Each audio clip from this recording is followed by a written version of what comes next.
Всем привет! Сегодня очередная встреча. А давайте почитаем вместе. Мы будем продолжать читать Ральфа Блюма «Книга Рун». Мы остановились на 49-й странице.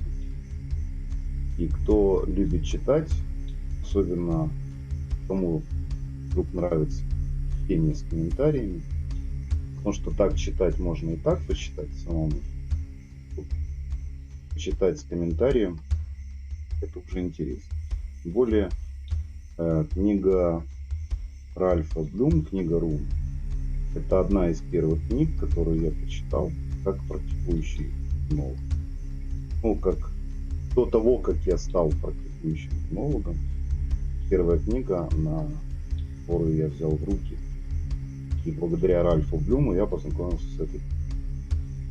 Я уже говорил в предыдущих выпусках, что книга стала мостиком перехода из мировоззрения христианства в мировоззрение скандинавских богов. Мировоззрение не религиозное, а магическое.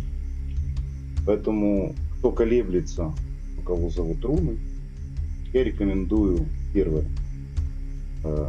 как один из вариантов, прочитать эту книгу, она даст вам много подсказок. Или второй вариант, приходите ко мне в школу, и у меня есть обучающие курсы в рамках школы, которые вас тоже проведут по познанию, системному познанию рун. Потому что руны в первую очередь открывают познание самого себя как мага.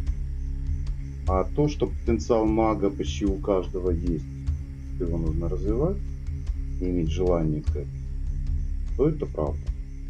Ну, естественно, желание развивать в себе мага для нас еще пока сокрыто или неизвестно.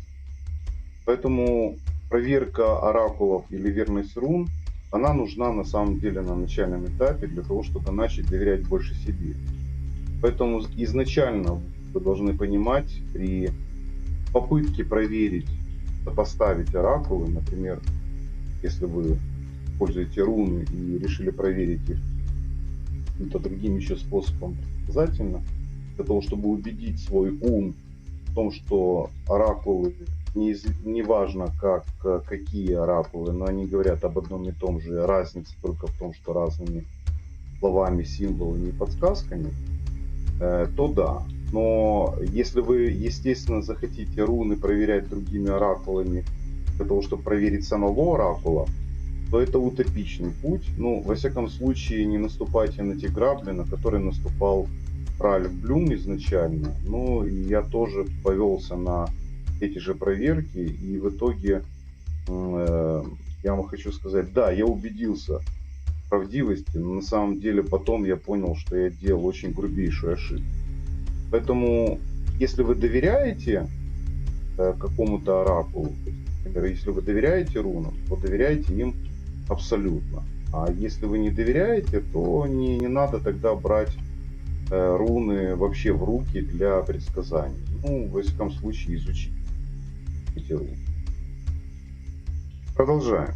В самом начале своей работы с рунами, желая увериться в правильности ответа оракула, я обращался с одним и тем же вопросом и к рунам, и к Идзин. Книга перемен. Помните? Есть и такая. Это опыт Ральфа Блюма, поэтому не нужно обезьяничать, пусть будет у вас свой опыт. Своему старому мудрому другу. Спустя какое-то время я убедился, что ответы этих двух оракулов вполне согласуются между собой, порой идентичны по своему символическому содержанию, часто взаимно дополняют и всегда обогащают друг друга.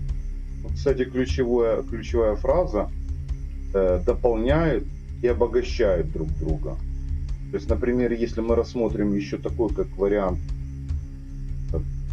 мы используем оракулы как руны, как оракулы, и для того, чтобы ширить понимание, мы используем еще какой-то оракул, то это допустимо. Но я бы вам рекомендовал сначала полностью освоить руны, а потом уже осваивать другой оракул. Естественно, что если вы владеете картами Таро или какими-то другими практиками и начинаете изучать руны, то это естественно, что вы будете прибегать к знакомому инструменту, чем к тому, который не знаком.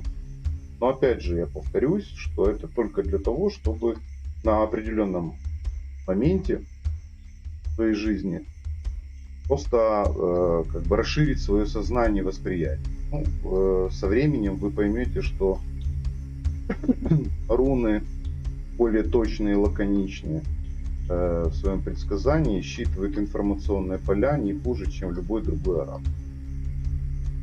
Изготовление ваших собственных рун. Вот здесь вот очень интересно. У вас может возникнуть желание изготовить свой собственный комплект рун. Это, кстати, очень похвальное желание. Руны можно вырезать из дерева и выжечь на них символы. Я рекомендую резать, ссылаясь на речи Высокого. Один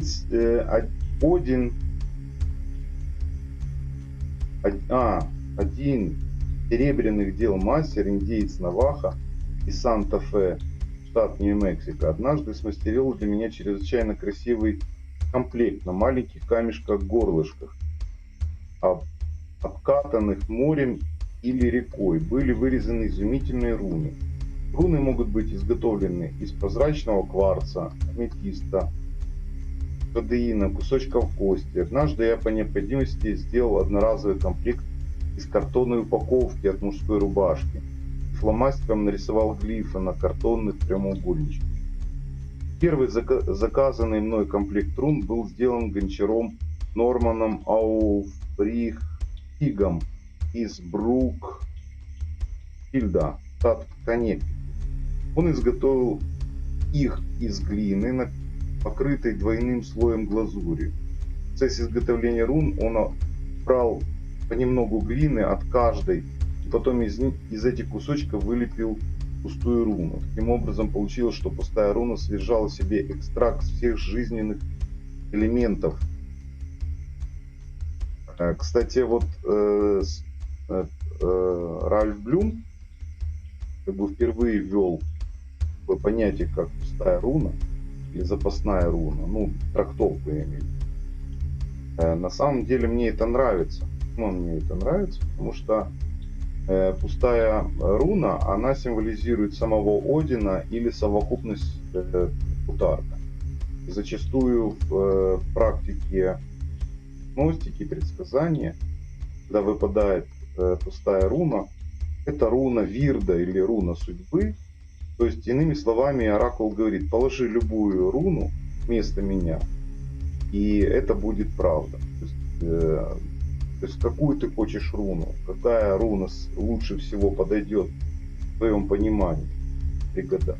Например, вытаскиваешь 3 руны, и, допустим, одна из рун выпадает пустая. Вот, по сути, это ответ оракулов, что ты можешь поставить любую руну, и это будет тоже правда, потому что одна и вторая, например, руна, они говорят, тебе дают совет, а третий совет поступать так, как ты считаешь нужным, по своей воле. Это, кстати, вот этот момент, он мне нравится в предсказании. Поэтому у меня почти во всех рунах, которыми я практикую и которые я делаю, кстати, на заказ, если вдруг кому-то надо, то обращайтесь. У меня есть уже и готовые наборы рун, есть и могу сделать на заказ. Так вот, во всех комплектах 25-я руна. Ну, вот так. Кто-то считает, что это как запасная плашка. Ну, пусть будет запасная плашка. На самом деле, она пользуется в гадании то же самое. Точно тоже, так как и весь комплект 24 рун. Яна Бондаренко, добрый вечер. Добрый вечер. Рад, Яна, что вы с нами. Идем дальше. Делаете ли вы руны для себя или изготавливаете комплект для кого-то еще, позвольте процессу их изготовления стать медитацией. Здесь вот Ральф Блюм очень четко говорит, потому что это самая лучшая медитация, которую я вот испытал. Это, знаете, вот такой вот сленг кайфа. Когда делаешь набор рун, то ну просто улет. Это даже, я бы сказал, что это даже не медитация, а это даже какой-то такой почти транс или полутранс. Знаете? Вот. И я просто, ну, знаете как, нет слов, чтобы выразить те состояния. Это единственное, что я могу сказать, попробуйте сами это, ну, сделать набор рун. Вы сами ощутите эти все эмоции, энергии и прочие ощущения, которые передать словесно, ну, практически невозможно. А тут я вот там как бы согласен, очень верно согласен с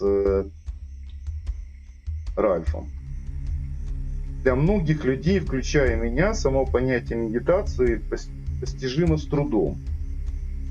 Я как-то очень много раз говорил, что медитация... Лиса, привет.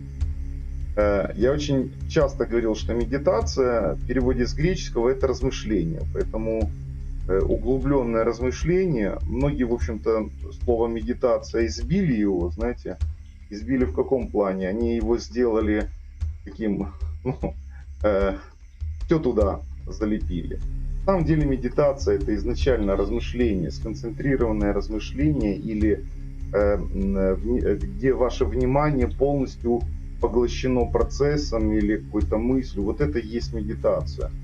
Когда вы полностью погружаетесь в процесс и все звуки, все, что вокруг вас, ну, полностью внимание предмет исследования, это самая лучшая медитация. Ну и, в общем-то, самое настоящее. Все остальное это определенные практики, знаете, которые приписали медитации. Но изначально медитация это углубление в суть вопроса, суть предмета или суть вещи, суть мысли. То есть, иными словами, размышлений. Греки, конечно, дали много слов, и, к сожалению, первоисточнику мало кто обращается, суть самой медитации. Для многих людей, включая меня, само понятие медитации постижимо с трудом. В конце концов, я прекратил переживать по поводу своей неспособности овладеть принятыми методами медитации. Ну, то есть, какие-то там вот правильно так входить или правильно вот так вот входить. Ну, знаете, вот я бы сказал так, что медитация это когда вот сравнить с тем, что когда вы задумались. И вас там зовут, а вас вытащить оттуда невозможно. Вы задумались. То есть, или, например, вспоминаете какие-то вещи или события, или ушли в какую-то мечту, или в размышления над каким-то вопросом, притом так глубоко вошли, то когда вас выдергивают, то есть зовут, вы как вздрагиваете.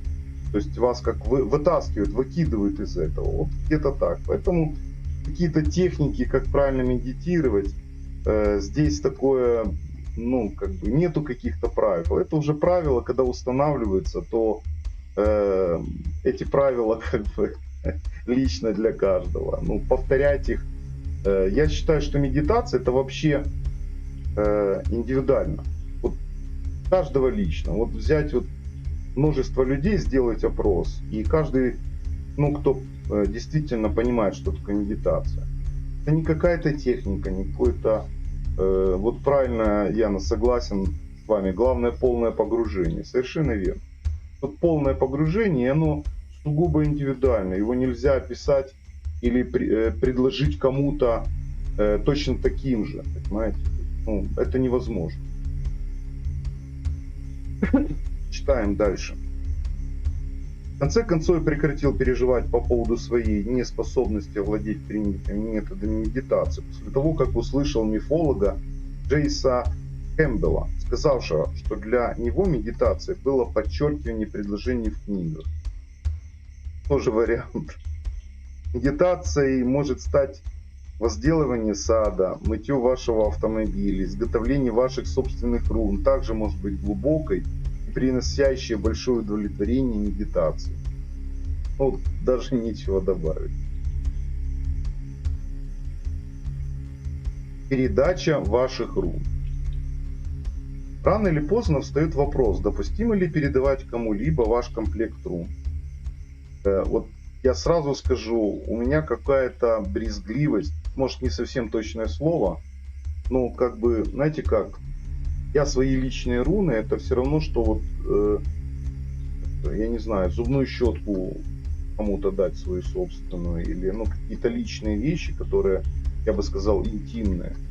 Вот для меня это точно так же тот комплект, с которым я соединен. Понятно, что я изготавливаю руны и, допустим, я отдаю, но я стараюсь их обнулять и не прилепляться к ним, чтобы они не были наполнены моей энергией. Чтобы тот человек, который возьмет комплект рун изготовленный, ну, для него или вообще изготовленный, чтобы он наполнил его своей энергией, своей силой, своей мощью, да, соединился с набором. Вот так, для того, чтобы сравнить, я давно уже читал, не помню вот дальше, что Блюм писал. Вот, откровенно скажу, перед чтением я не прочитываю, я читаю экспромтом. Вот. Это чистый экспромт. Читал я ее уже давненько, лет 10 назад. Одни люди совершенно спокойно одалживают свои руны, другие нет. Ну, я нет. Давать ли кому-то пользоваться вашими рунами, ваше личное дело. Если вы достаточно чувствительны к энергии других людей, то, возможно, никогда не позволите кому бы то ни было притрагиваться к вашим рунам. Так и есть. Для меня руны всего лишь средство коммуникации. Я чувствую себя вполне комфортно, давая другим пользоваться ими. Если вы пребываете в сомнении, задайте вопрос руну, вытащив одну из них из мешочка. Прямое ее положение будет означать «да», перевернутое «нет». И помните, если вам случалось вытащить руну, которая одинаково читается в обоих положениях, следует повторить действие. По поводу повторить действие, знаете, я бы тут рекомендовал не перекладывать свою ответственность на руны, для самого себя определить не то, что говорят руны, а как вам комфортно. Вот и все. Вот. Я бы рекомендовал не передавать. Ну, это, конечно, воля каждого. Свадебная песня, записанная рунами в XI век. Ну, может быть. Ну что, поехали дальше. Великая молитва. Ну, пусть будет молитва. Из средоточия света, что внутри божественного разума, да войдет поток света в разум людей, да снизойдет свет на землю. Из средоточия любви внутри сердца Божьего поток любви да проникнет в сердце людей, да вернется на землю Христос. Из сосредоточия, где воля Господня известна, его желание да направит мелкие воли людские, то желание, которое знает, которое служит мастера. Из центра, который мы называем расой людей, план любви и света да устремится вовне, да перекроет двери, он, за которым обитает тьма. Пусть свет и любовь и сила возродят план на земле. Алиса Бейли. Ну, я вам уже говорил, что Ральф Блюм, он приближен к христианству, и он так воспринимает. Кстати, если мы заглянем в исторический экскурс, то, в принципе, скандинавские народы, когда стало навязываться христианство, многие, как говорится, ходили утром в храм, а вечером взывали к богам скандинавским, Одину, Фрик, Фрей и другим богам.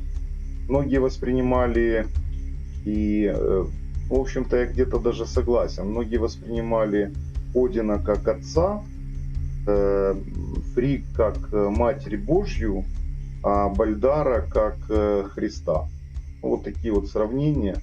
Поэтому в некоторых отношениях, так сказать, вот это понимание или видение, да, оно было более лояльно. Почему я говорю, что скандинавская тема или северные боги, они более лояльны к верованиям, чем, допустим, оголтелое фанатичное христианство. Э, Запомните, вы не можете отказаться от того, чего вы не знаете. Чтобы подняться над собой, вы должны себя знать. Но это об этом говорит и первый закон магии. То есть знание дает власть.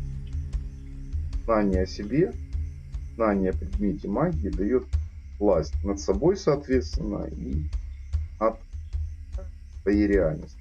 Поэтому руны — это один из инструментов, который открывает знание о себе, которое, соответственно, открывает знание, как менять пространство. Потому что многие начинают наоборот, изучают руны для того, чтобы менять реальность, делать ее, ну, естественно, лучше, вот, привлечь себе, чего каждому не хватает, не меняя себя. Ну, вот, наверное, я хотел бы разочаровать, если меня услышат, конечно, разочаровать тех, кто думает, что таким образом они познают руны, и они, ну как познают, возьмут с помощью рун что-то о себе накуролесят какого-то добра, то я разочарую. Руны — такой инструмент, он так продуман высшими, что не меняя себя, изменить реальность не получится. Собственно говоря, это как один из самых радикальных и экспресс инструментов изменения сознания. Да? То есть, на самом деле в магии так оно и есть. Пока вы не измените себя, вам изменить, даже если вы будете вызывать там силы какие-то всемогущие, все равно ничего не получится. Надо сначала познать себя. Это главный закон магии. Кстати, завтра в 19:00, кто будет смотреть эту запись, позвольте сделать такую рекламную паузу. Завтра в 19:00 я провожу очередной вебинар по законам магии. Мы будем с вами разбираться в законе контакта. Вебинар платный, 650 гривен. Можно купить предыдущие вебинары за 750 гривен. Цена даже для Украины невысокая. А меня это поддержит. Я буду вам признателен за взаимный обмен. Если вам интересно узнать о законах магии, то мне, естественно, будет очень даже здорово, потому что это меня поддержит. Заранее благодарен. Ну что, давайте начнем читать дальше. Подобно множеству игр, священных и мирских, рунами для игры требуется поле. Я уже повторял, я, наверное, буду везде, где будет употребляться игра с рунами, я буду повторять, что я бы заменил не игра, а движение, запуск энергии. То есть play, игра, да, и перевод не как игра, а как запуск. Поэтому подобно множеству запусков, священных и мирских, рунами для запуска требуется поле. И тут я согласен, да. Это поле отображает мир, в который всегда есть начало и конец бытия. Кстати, вот я называю это еще плат. Я почему-то предпочитаю больше плат, хотя есть и дощечки. Я выжигаю или тему древа Игдрасиль и рунический круг с рунической сеткой. Эмблема школы рунической биоэнергии. Кстати, вот она вверху.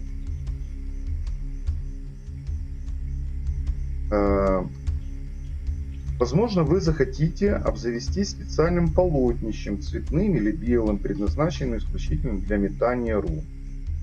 Вот здесь, да, если берете плат или какую-то досточку, используйте именно только для этого. Когда вы разворачиваете полотнище, которое служит вам полем, даже само это действие может стать безмолвной медитацией или своего рода ритуалом. Это я уже от себя добавлю. Мое собственное поле, созданное Патриком Шеффордом, бывшим ткачом общины Финдхорн, Шотландии, радужное, многоцветное, размером 14 на 18 дюймов. Дюйм, если я не ошибаюсь, нет, не буду, я не знаю дюйм. Погуглите, или кто-то может знать, сколько дюйм. Скажу так, что у меня есть плат большой, это 30 на 30 сантиметров, а есть такой маленький походный, он примерно 15 на 15. Имеет ли значение размер? Я бы не сказал бы, что имеет особое значение как таковое. То есть какого-то правила нету. Но относительно размера плата это больше индивидуально. То есть определенный сакральный ритм или, допустим, личный, да, индивидуальный. Например, какое-то число, которое вам больше всего нравится. Вот где-то или там по какому-то вычислению Фибоначчи или еще что. Но я обычно не заморачиваюсь. Хотя здесь есть что-то в этом. 30 на 30, это девятка, да, где-то вот какие-то моменты есть размером. Но сказать, что оно имеет значение только лично для того, кто это делает.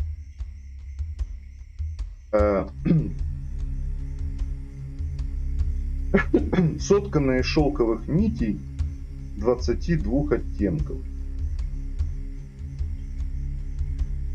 Было бы здорово 24, если уже так заморачиваться. Мой первый мешочек для рун был случайной находкой, фиолетовый, с вышитой на боку надписью, которая сообщала, что его изначальным содержанием была бутылка виски. Здорово. Crown Royal. Кто-то выпил виски, а я унаследовал мешочек. Есть нечто особенное и очень приятное в этом занятии. Запустить руку в мешочек и выбрать руну. Мне нравится ощупывать камни, которые постукивают друг от друга. Более того, нередко я замечаю движение руны, которая словно бы сама собой забирается мне меж пальцев. Кстати, то же самое ощущение и у меня. Вот тут тоже. Кто теребил руны в мешочке, это непередаваемое ощущение. Впрочем, ни мешочек, ни поле не нуждаются в богатых украшениях. Согласен. Как напоминает нам и Цзин, даже с скупым средствами можно выразить чувства, идущие от сердца. Совершенно верно. В старину метатель рун непременно обращался к Одину, призывая Бога присутствовать при гадании, после чего бросал камни на землю, получая совет от тех из них, которые легли изображением вверх. Если этот священный веками метод покажется вам слишком уж неуклюжим, есть и другие приемлемые методы, говорящие сами за себя. Ну, я когда практикую с рунами, то я всегда проговариваю такие вещи. Силой, данной мне, во имя Одина, и потом проговариваю запрос. Почему я так говорю? Во-первых, сила, которая наполняет меня, это тот уровень силы или тот уровень знания, внутреннего знания о рунах. Поэтому, по сути, я говорю, в пределах моих возможностей, в пределах моего понимания, в пределах моего знания. Да? То есть я обращаюсь как бы вовне, в информационное поле, в пространство, во Вселенную, я говорю, в пределах моего понимания, в пределах моих сил. То есть так, чтобы я понял, ну вот в таком плане. А призываю Одина силой, данной мне, во имя Одина. Почему во имя Одина? Потому что когда я запрашиваю поддержки, покровительства Одина, во-первых, Один это он принес первые руны. Через Одина мы познаем руны. Наш духовный учитель для тех, кто практикует руны. Второе. Один это канал сознания или пятимерного сознания. Запомните, ничего общего с религией. Канал сознания, через который мы можем подключиться к данному информационному полю, где находится энергии в целом. Применение этого способа поможет вам более четко сконцентрироваться на вашей проблеме, на вашем вопросе. Я уже говорил, в чем разница проблемы и вопроса. Повторяться не буду. В прошлых выпусках, в прошлых течениях. И взглянуть на нее под новым углом зрения.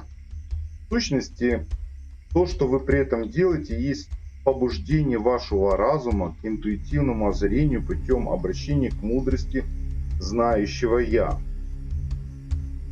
Есть очень интересный момент. На самом деле руны — это инструмент, и переводить их в какой-то трепетный там обожествление, наверное, не стоит. Уважительное отношение — да, потому что они несут мудрость и знания, и к любой мудрости и знанию нужно относиться уважительно. Но то, что самым главным критерием обращения к мудрости знающего Я, то есть знающего своего духа, да, духа Я, большой буквы, это и есть правда. Потому что именно таким образом мы восстанавливаем канал сознания. То есть мы делаем осознанные вещи, обращаясь к своему собственному духу.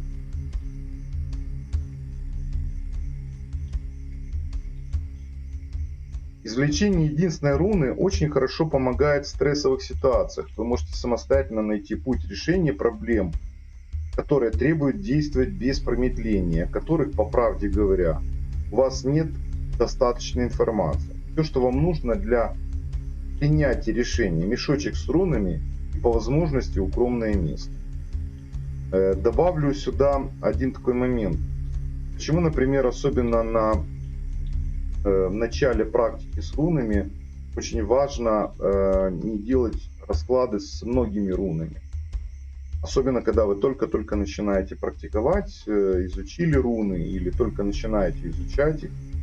Потому что одна руна, вы, во-первых, в нее погружаетесь, во-первых, вы ее изучаете с другой стороны, пропуская через канал сознания понимание этой руны. Во-вторых, одна руна вам может раскрыть намного больше, чем вы сделаете несколько, там, 10 или там больше рун, которые больше вас запутают, чем скажут вам. Поэтому в какой-то степени однорунное гадание, оно очень мощное по своей концепции для более глубокого понимания ситуации. Но самое главное, это очень четко, лаконично формулировать вопросы. Поэтому и по возможности, желательно к мешочку с рунами и плату иметь еще маленькую записную книжку и какой-то там карандаш или ручку. Запишите вопрос. Это вам поможет более сконцентрированно его сформулировать, и вы тогда получите более четкий ответ. Я вам хочу сказать, что такая практика будет вас удивлять, потому что, во-первых, вы более четко сформулируете вопрос, вы не будете делать его таким вот многозначительным, вы будете стараться записывать лаконично. А во-вторых, лаконичный вопрос, максимально сконцентрированный, вы получите такой же и ответ, максимально концентрированный, четкий и правдивый. Это, кстати, очень хорошая практика. И я бы еще рекомендовал, особенно по началу, записывать ответ, тот, который вам пришел, так как вы поняли этот вопрос. Я объясню почему. Дело в том, что спустя какое-то время, и особенно если вы поставите дату, спустя какое-то время, перелистывая этот блокнот, перелистывая эти записи, вы можете увидеть, какого-то числа у вас был такой-то вопрос, там было решение какого-то вопроса, да, вот, и был такой ответ. То есть это даст вам подтверждение, усиление вашей энергетики, вашего, правдивости себе, да, то есть вы начнете воспринимать более правдивую информацию, которая будет приходить из источников, которые вы еще у вас нету наработки. Вот. Поэтому перечитывание, оно усиливает значение как вопросов, так и ответов. Это очень хорошая практика. Я рекомендую ее делать. Она даст вам наработку обширного ассоциативного ряда.